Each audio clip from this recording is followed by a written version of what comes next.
Hello everyone. Today we are going to discuss the C4 pathway, also known as Hatch and Slack pathway. So, it is a special photosynthetic adaptation found in certain plants that helps them survive in hot and dry environments. Before we start, let's quickly recall. In normal photosynthesis C3 pathway, carbon dioxide is directly fixed by the enzyme ribisco in the Calvin cycle, but ribisco has a problem. It can bind to oxygen instead of carbon dioxide. So, this leads to photorespiration, and it's totally waste of energy and it also reduces productivity. So some plants evolved a smarter strategy, the C4 pathway, to minimize the photorespiration. So there are different plants that where C4 pathway occur. Example: maize, sugarcane, sorghum, or millet. So now let's understand how this pathway works step by step. So C4 pathway has a special anatomy called Kranz anatomy. So in C4 plants, there are two types of cells involved: mesophyll cell and bundle sheath cell. Mesophyll cell surrounds the bundle sheath cell. This is a mesophyll cell, and it surrounds the bundle sheath cell. And the bundle sheath cell surrounds the vascular bundles. So the important features of bundle sheath cells are they have a large chloroplast, very little oxygen concentration inside it to prevent from photorespiration, thick cell walls, thick cell walls to prevent CO2 leakage. And this separation is the key. This spatial separation is the key to C4 efficiency. Now let's move to the actual biochemical steps that are involved in the C4 pathway. So the C4 pathway occurs in two locations. First in mesophyll cell and the second is bundle sheath cell. It has four major steps. The first step is initial fixation of CO2. Second one is formation of C4 acids, where C4 acid is formed. The third one is decarboxylation. The last one is regeneration of PEP, regeneration of phosphophenol pyruvate. So let's discuss each step carefully. In step 1, initial CO2 fixation in the mesophyll cells. Atmospheric CO2 enter the leaf through stomata. In mesophyll cell, CO2 combines with the water to form bicarbonate. This is a bicarbonate. The enzyme involved here is PEP carboxylase.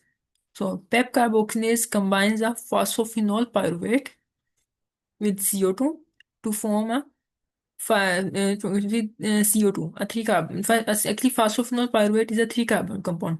When it combines with CO2, then a four carbon compound is formed, which is a oxaloacetate. This is why it is called C4 pathway. Important point here. PEP carboxylase does not bind oxygen, so photorespiration does not occur at this stage. And step 2 is the formation of C4 acids. This is the second step. Oxaloacetate is unstable. So here oxaloacetate is formed, but it is unstable.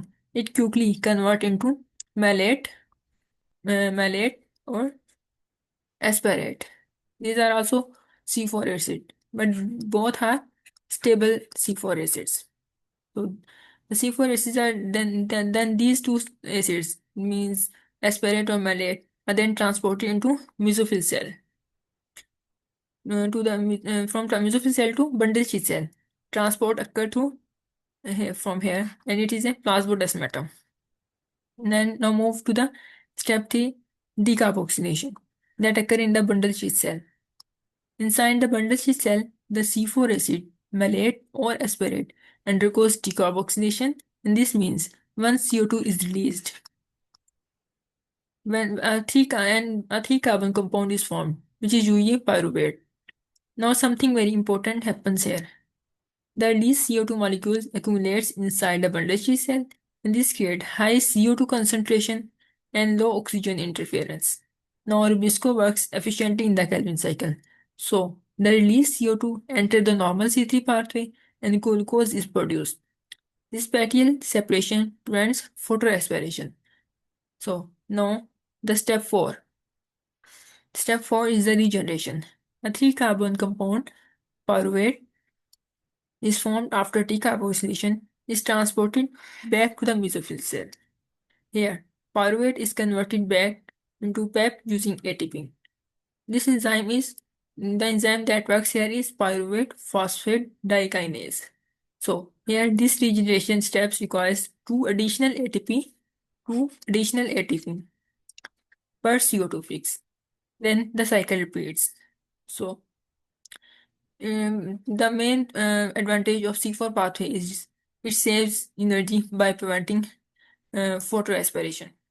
And the C4 plants are adapted to high temperature, high light intensity, low water availability.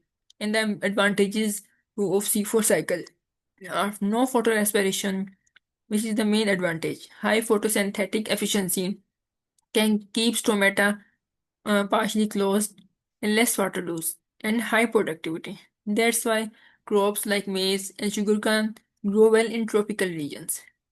So this is the main steps. These are the biochemical steps of C4 pathway. So in next lecture we will discuss the photorespiration or CAM pathway. Thank you very much.